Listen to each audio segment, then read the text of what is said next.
భారత స్వతంత్ర ఉద్యమ కాలంలో ఉద్యమకారులకు మనోబలాన్నిచ్చి సామాన్యులను సైతం సమరయోధులుగా మార్చినటువంటి గీతం.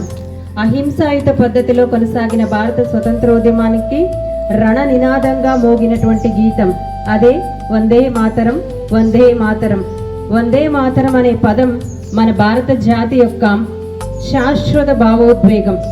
కాశ్మీర్ నుండి కన్యాకుమారి వరకు సమస్త భారత జాతిని ఏకం చేసినటువంటి ఆ సమర గీతానికి, ఆ సమర నినాదానికి నేటితోటి 150 ఏళ్లు పూర్తయినాయి. అంత గొప్పటి కీర్తి కలిగినటువంటి వందే మాతర గీతం అనేది ఒక భారతీయుడికి కలిగినటువంటి బ్రిటిష్ వారి ద్వారా కలిగినటువంటి అవమాన గాయాల్లో నుంచి పుట్టుకొచ్చింది. బకిం చంద్ర చటర్జీ మనందరికీ తెలుసు, వందే మాతరాన్ని రచించారని చెప్పుకుంటాం. బకిం చంద్ర చటర్జీ ఒకసారి పల్లకి ఎక్కి, పల్లకి అవసరమా, పల్లకి దిగు వెంటనే అన్ను అరుస్తూ బకిం చంద్ర చటర్జీని పల్లకీలో నుంచి బయటికి గుంజి అతన్ని కొట్టాడంట. ఈ విషయం మీద బకిం చంద్ర చటర్జీ కోర్టులో కేసు వేసి ఆ బ్రిటిష్ అధికారి చేత బహిరంగంగా క్షమాపణలు పొంది ఆ విషయంలో విజయాన్ని సాధించాడు. అయితే అదే సమయంలో బ్రిటిష్ ప్రభుత్వము వారి జాతీయ గీతమైనటువంటి గాడ్ సేవ్ మై కింగ్డమ్ అనే జాతీయ గీతాన్ని భారత జాతీయ గీతంగా మార్చాలని ప్రయత్నాలు మొదలుపెట్టిందనే వార్త బకిం చంద్ర చటర్జీ విన్నాడు. అప్పటికే బ్రిటిష్ ప్రభుత్వం పట్ల ఆవేశంతో ఉన్నటువంటి ఆగ్రహంతో ఉన్న బకిం చంద్ర చటర్జీ ఆయన ఆగ్రహం, ఆవేశం ఆయన కలం నుంచి పాట రూపంలో జాలువారింది. అదే సుప్రసిద్ధమైనటువంటి ఆనందమఠ్ అనే తన నవలలో మొదటి చరణాలే ఈ వందే మాతర గీతం. 1875 నవంబర్ 7న దీనిని రచించడం జరిగిందని చెప్తా ఉంటారు. మరి ఇందుకు మనం ప్రతినిత్యం పాడేటువంటి వందే మాతర గీతం భావం చాలా మధురంగా ఉంటుంది. వందే మాతరం అంటే సంస్కృతంలో తల్లి నేను నిన్ను స్తుతిస్తున్నాను, భరతమాత మీకు వందనం, భరతమాత మీకు వందనం. తెల్లని తీయటి నీటితోటి, కమ్మటి పండ్లతోటి, చల్లటి గాలులతోటి, పచ్చని పైరులతోటి విలసిల్లే భరతమాత నీకు వందనం. రాత్రుల్లో తెల్లని వెన్నెలతో విరబూసిన చెట్లతోటి శోభిస్తూ, స్వచ్ఛమైనటువంటి మాటలతో, మధురమైనటువంటి మాటలతో, స్వచ్ఛమైనటువంటి నవ్వులతో మాకు ఆనందాన్ని కలిగిస్తున్న భరతమాత మీకు వందనం, భరతమాత మీకు వందనం అని ప్రతినిత్యం మనం పాడుతున్నాం. ఆ పాటలో ఎంత మాధుర్యం ఉంది, భారతదేశం యొక్క ఎంత గొప్పతనం ఉంది. ఆ పాట అనేది భారతదేశ ప్రజలకు భారతదేశంపై ఉన్నటువంటి ప్రేమను, భక్తి భావాన్ని తెలియజేస్తుంది. అంతటి గొప్ప పాటను మొట్టమొదటిసారిగా 1896 సంవత్సరంలో రవీంద్రనాథ్ ఠాగూర్ కలకత్తాలో జరిగినటువంటి భారత జాతీయ కాంగ్రెస్ సమావేశంలో మొట్టమొదటిసారిగా పాడడం జరిగింది. అప్పటి నుంచి భారత రాజకీయాలలో ఆ పాట ప్రాముఖ్యమైపోయింది. మరీ ముఖ్యంగా 1905 సంవత్సరంలో బ్రిటిష్ వారు బెంగాల్ను విభజించారు. బెంగాల్ విభజనకు వ్యతిరేకంగా భారతీయులు ఒక ఉద్యమాన్ని ప్రారంభించారు. ఆ ఉద్యమంలో రాజకీయ నాయకులకు, పోరాట యోధులకు అందరికీ కూడా కథం తొక్కే పాటగా ఈ పాటను పాడడం జరిగింది.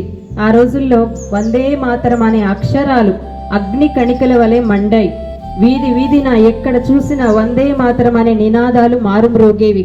ఈ వందే మాతర నినాదాలను ఆసేతు హిమాచలం తీసుకువెళ్ళినటువంటి వారే మన విప్లవకారులు. వందే మాతరం అనే గీతం ఆ రోజుల్లో బెంగాల్ విభజనకు వ్యతిరేకంగా ప్రారంభమైనటువంటి స్వదేశీ ఉద్యమం వందే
ప్రతిరోజు పాడుతూ భారత జాతి యొక్క గొప్పతనాన్ని సగర్వంగా ప్రపంచానికి మనం చాటి చెప్తున్నాం. Thank you.